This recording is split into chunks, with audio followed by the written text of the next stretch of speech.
जल, थल या फिर वायु, हर जगह पर दुश्मनों के छक्के छुड़ा देने वाले भारत के मार्कोस कमांडो को दुनिया के 10 सबसे खतरनाक और बहादुर कमांडो यूनिट्स में शामिल किया जाता है और बड़े से बड़े आतंकी भी मार्कोस कमांडो का नाम सुनकर कांप उठते हैं और भारत में तो इन्हें स्पेशल फोर्स के लिस्ट में पहले नंबर पर रखा गया है। काली वर्दी, मुंह पर काला कपड़ा और आंखों पर चश्मा पहने इन कमांडोज को देखकर हमें सुरक्षा का एक अलग ही एहसास होता है और दुश्मन के लिए यह बेहद ही खतरनाक, तो समुद्र के लुटेरों के लिए मार्कोस का नाम ही दहशत है। और दोस्तों, Marcos commando basically Indian navy की एक स्पेशल फोर्स यूनिट है और इन कमांडोज ने शुरू से ही अपनी जान पर खेलकर बहुत सारे ऑपरेशंस को अंजाम दिए हैं। फिर चाहे आतंकियों से निपटना हो या फिर आतंकियों के चंगुल में फंस चुके लोगों को छुड़ाना हो, मार्कोस हर तरह के ऑपरेशंस में कुशल होते हैं। और इनकी जरूरत भारतीय सरकार को तब महसूस हुई जब उन्हें लगा कि देश में एक ऐसी स्पेशल फोर्स होनी चाहिए जो कि समुद्री लड़ाई के साथ साथ जमीनी लड़ाई में भी पूरी तरह से कुशल हो और जरूरत पड़ने पर वह हर तरह के आतंकी ऑपरेशंस को अंजाम दे सके। और फिर इसी सोच के साथ 1987 में इंडियन मरीन स्पेशल फोर्स यानी कि IMSF की स्थापना की गई और यही मार्कोस कमांडो की शुरुआत थी।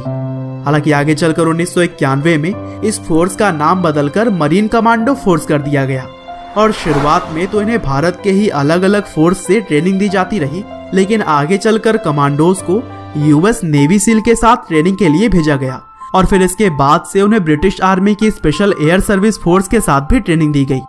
और दुनिया की 2 सबसे ताकतवर स्पेशल फोर्स के साथ ट्रेनिंग के बाद मार्कोस कमांडो हर तरह के कंडीशन में दुश्मनों से लड़ने के लिए पूरी तरह से तैयार थे।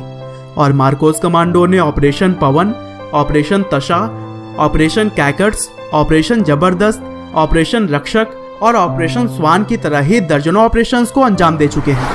हालांकि दोस्तों, अभी तक तो हमने जाना है कि मार्कोस का गठन क्यों किया गया, किन फोर्स के साथ मार्कोस की ट्रेनिंग होती है और कौन कौन से ऑपरेशंस को इन कमांडोज ने अंजाम दिया, लेकिन अभी भी मार्कोस कमांडो के बारे में बहुत सारी इंटरेस्टिंग बातें आप आगे इस वीडियो में जानेंगे। जैसे कि मार्कोस कमांडो की पहचान काफी गुप्त रखी जाती है और कहते हैं कि इनके घर वालों को भी नहीं पता होता है कि यह इंडियन नेवी के स्पेशल कमांडो हैं। यहाँ तक कि मीडिया के सामने आने पर भी वह अपनी पहचान छुपा कर रखते हैं। और फिलहाल इन कमांडोज की संख्या करीब 2000 के आसपास बताई जाती है, लेकिन सिक्योरिटी रीजन की वजह से ऑफिशियल तौर पर इसे सीक्रेट रखा गया है। और इस फोर्स का स्लोगन है द फ्यू द फियरलेस, जिसका मतलब होता है कि वह भले ही कम है पर कम होने के बाद भी वह निडर हैं और पूरी बहादुरी से लड़ने के लिए तैयार भी। हालांकि दोस्तों, मार्कोस कमांडो बनना एक बहुत ही कठिन काम है। इसके लिए किसी भी व्यक्ति का इंडियन आर्मी में होना अनिवार्य है और कहते हैं कि 10,000 सैनिकों में से सिर्फ एक ही सैनिक मार्कोस कमांडो बन पाता है। साथ ही इस फोर्स में सिर्फ 20 साल के यंगस्टर्स को ही शामिल किया जाता है और सेलेक्ट करने के बाद से पहले तो भारत में ही सैनिकों की ट्रेनिंग होती है और फिर उन्हें US नेवी सील और ब्रिटिश आर्मी की स्पेशल एयर सर्विस के साथ लगभग 2.5 साल की ट्रेनिंग के लिए भेज दिया जाता है।